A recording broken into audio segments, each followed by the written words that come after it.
well, no time to spend in the garden. Look at my marigolds. They're so nice. We've had rain for a couple of days now. The cucumbers are starting to produce, which is really good. The carrots, I picked one recently. It was dainty. But I'm getting a few capsicums. I'm just not sure if I should be letting them all grow like this or whether I should have picked some. I've got no idea. Tomatoes, well, the tomatoes are still a sad story. There's heaps on there, but they're just not going red. I've got no idea why. A friend of mine told me it's because it's the weather. I don't know. But it looks like it's got some sort of weird disease. I don't know if you can see that. So if you've got any ideas on what I can do for my tomatoes, I'm all ears. My friend did say that perhaps I'd planted them all too close together. So it's something to put in my book for next year. Do not plant the tomatoes close. And the snow peas, I'm probably getting on average about 3 a day. So when we want to have a salad with snow peas, I have to wait for about 5 days. I've got enough. That's okay. I'm sure as they keep going, they'll produce more. Also too, this year, it's just sort of me thinking, well, maybe next year I should plant more snow peas because we love them. Look, all the marigolds down here are now flowering. Okay, so that's pretty much it from the front garden. Well, garden.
This is one of my mushroom kits.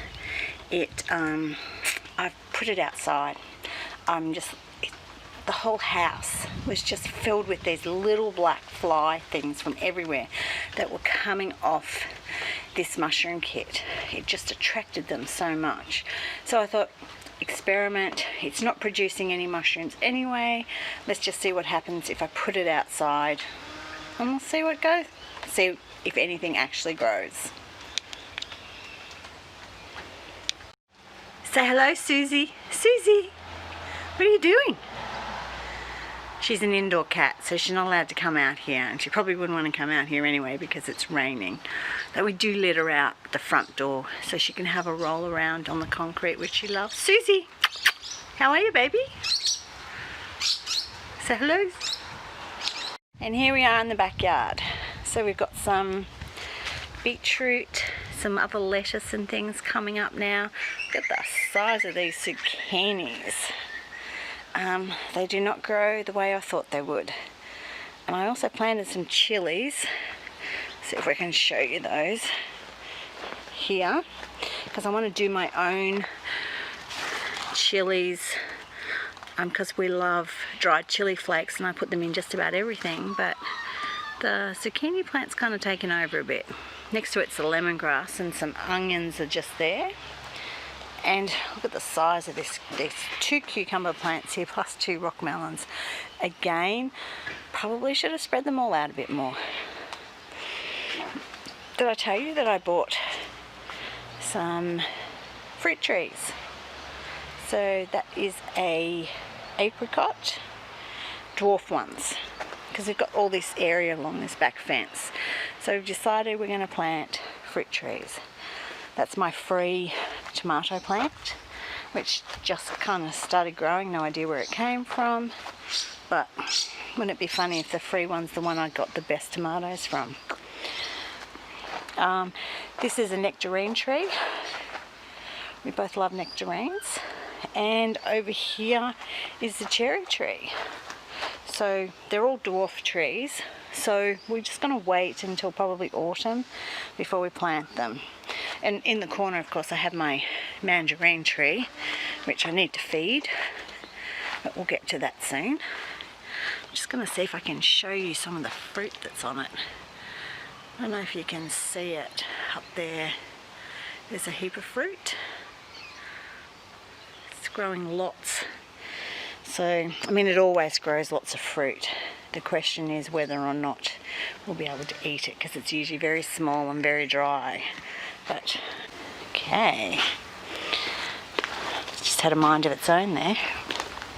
I love the flowers on the zucchinis. They look really good. This is my dahlia bed, which all the dahlias bar one came up, and nearly all of them have buds on them, which I'm kind of excited about. One of them has actually flowered. See if I can get here so you can see it. I've been trying to take photos of them as well, so I'm getting back into my macro photography. Okay. So, there's also 2 tomatoes up there. Again, I probably planted them too close. The corn, well, 3 of the corn are doing really well. The other 3, not so well. So, I don't know. We'll see. I also planted some spinach, but I don't understand. The spinach is like, it's so small, but it's already going to seed. I don't quite understand that. The pak choy is finally doing something. We've been eating this lettuce and eating the radishes in our salads, which has been really, really good. It's been really yummy.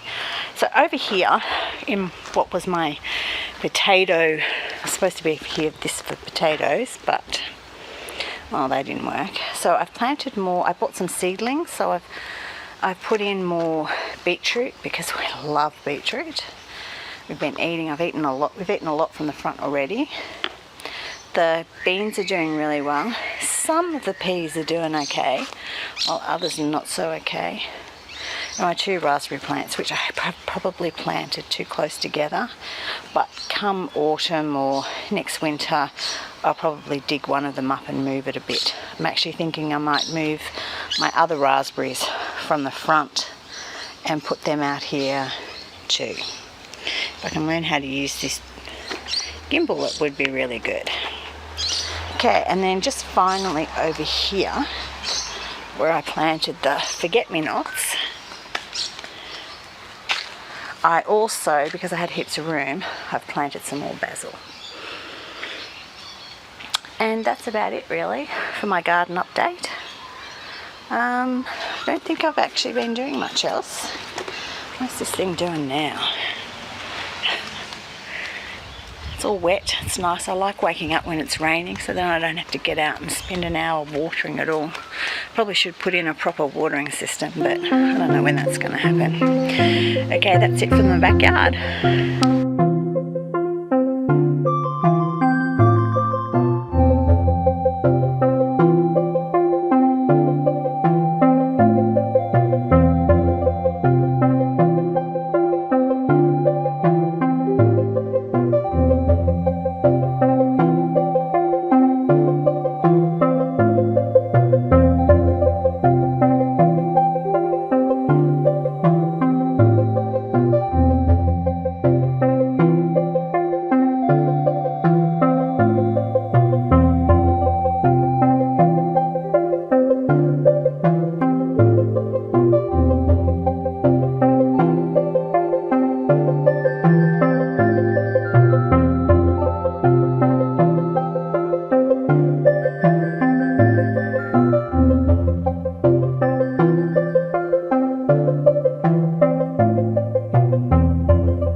So it's time to feed my starters. I'm also going to do another one today because I'm going to try and make some more bread. My bread has been a bit hit and miss lately. I'm going to try the white one with this one because it hasn't been working too well, but looks like it might start. So I'm just going to start by putting a little bit of this in here. Turn on my scales and put in some flour. Oh, there's a nice breeze coming somewhere. It's raining today, but it's also really, really humid. I've been playing around with how much water and how much flour I put into these. It's been a bit tricky trying to get them to work. Oh, so the cat now wants to go down the other end of the house, of course.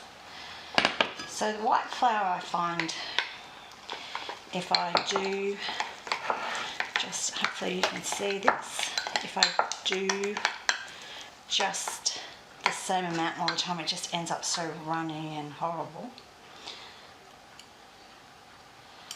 So this is, if I can get this to rise in time today, then I'll use this to make some bread. So that's it, ready to go. I'm just gonna, I know a lot of people say to use elastics and things, but I'll just put a little black line on it like that. So it gives me an idea. That'll go into my new proofing basket that I got for Christmas. Oh, I need something from the fridge. And my leftover sourdough. I'm going to put all of this in here and then I put it into my compost when this is full. So this one, the white one, has been going since, it's at the 16th of April. So kept it alive for a while, although it wasn't working too well for a while there, but it seems to have picked up again. So some more flour. So we'll do the same thing, I'm just doing 50 and 50, which seems to be working with this one at the moment. Oops, that was too much. Can I take out a bit more? There we go. And now some water. Okay.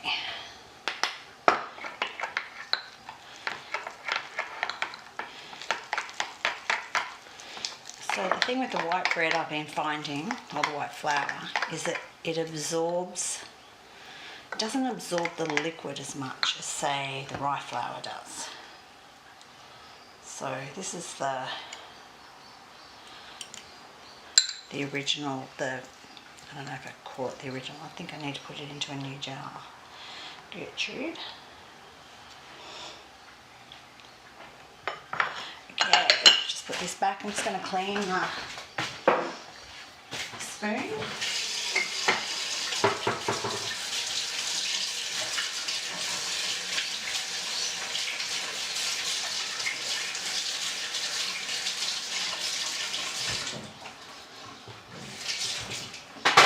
Okay, now it's time to do Herbert, which is the rye flour one.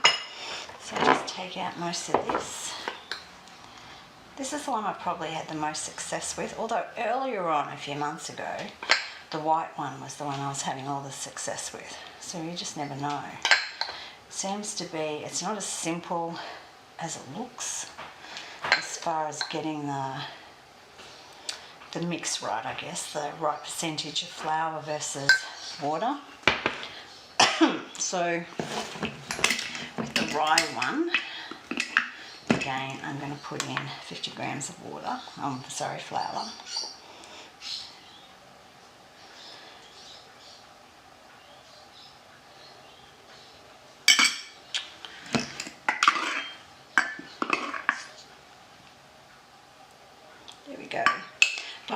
water, I put in 60 grams of water. So it's like 100 and 110%. Because I was finding that less flour now. I was finding when I was doing it with like 100% flour, 100% water, that it was too dry. So this just makes it a bit more liquidy, and it just seems to work better. Smells better too, gotta tell you that. Okay, so that's pretty much both of them done now. So I might just set up my proofing basket and let you have a look at it. So this is my Rod & Taylor proofing box. It's pretty cool. It's foldable, which I think is fantastic. So it just all comes apart initially. Put this out. Oh, one part came out that shouldn't have. Didn't even know it did that. So just make sure it all fits in properly. Okay, so got this little bit here. I just need to get some water. It just goes in the middle there.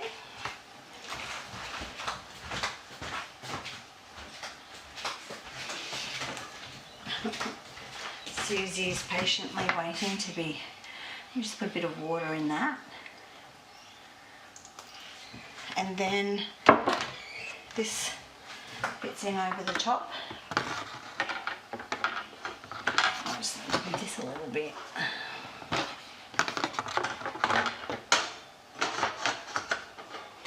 And then this fits over the top of that, which is pretty cool. So you just grab my starter and I'll pick it up so you can see inside. So that's what it looks like inside. And then you just put that in. I've got to turn it on, I guess. So I've got it set on 26 degrees. I found that really works well here. And then I just put I always press the wrong buttons on this thing. Then I just put the top on and leave it for a few hours. Seems to work really, really well. And then once I actually make the dough, I put the dough in there as well. I'm just finding being able to control the temperature during the whole process so much better.